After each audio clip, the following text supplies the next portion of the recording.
clause. Okay, these two you just tick mark and just learn the definition and what is a phrase and what is a clause. Okay, since you are learning about sentence, you have to know about the phrase and clause, which are important parts of a sentence.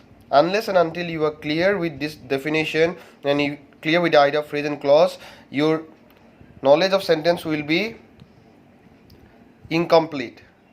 Okay, so let's start the page and we are moving on to the exercise number 2, that is mark the underlined words as phrases or clauses.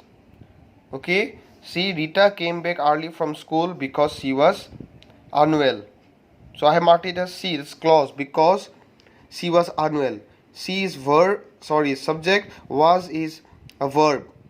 So clause has a subject and verb, or it can have a predicate. So this because she was unwell is a clause. Now after such hard work he deserves a rest. So underline here words are after such hard work. Here there is no subject. After is a preposition, starting with a preposition. So this is a phrase, P. Number 3, my uncle visits us every now and then. There is no subject, every now and then. So this is a phrase. Number 4, we ran into the kitchen when we heard a bang. So we is subject, when we heard a bang. Verb is heard, a bang is predicate or object. So it's a clause. Remember, clause has subject, verb, or it can have a subject and predicate. So it's a clause. Now I will meet my friends in school. So in school, there is no subject. Directly with a preposition starting in school. So it's a phrase. Remember, phrase cannot have their own meaning. Okay, it's ungrammatical. So Dhoni had hit a number of sixes before he was caught. So before he was caught is meaningful. Before he was caught. Clause here, he is subject, was verb, and caught. He was caught, was caught, the whole is a verb. So clause is an integral part of a sentence.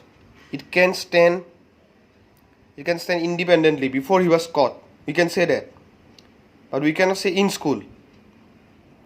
The phrase cannot be said independently. In school, what in school? So before he was caught, so this is a clause. Mithu was playing with her friends very happily. So very happily, who was playing very happily? So Mithu. So he has no subject, so it's a phrase. The man wearing dark glass is a well-known lawyer.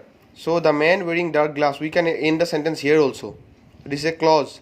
It has a subject, verb, object. The man wearing a dark glass. Clauses can stand, I said clauses can stand independently. So this is a clause. The man wearing dark glass. Number 9, dog that barks seldom bites. Seldom bites. It cannot stand independently. It has no subject, so it's a phrase. My father gifted me a box which was filled with chocolates. Okay, so which was filled with chocolates here. So which was, so where is the subject?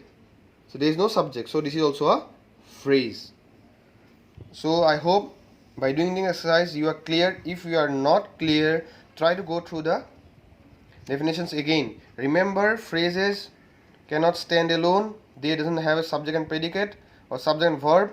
Clauses can stand alone and they always have a subject and predicate. So we will not go forward with these types of phrases. This part we are not going to proceed. This chapter we will need till phrase and clause. Okay, I hope you have clear. Thank you.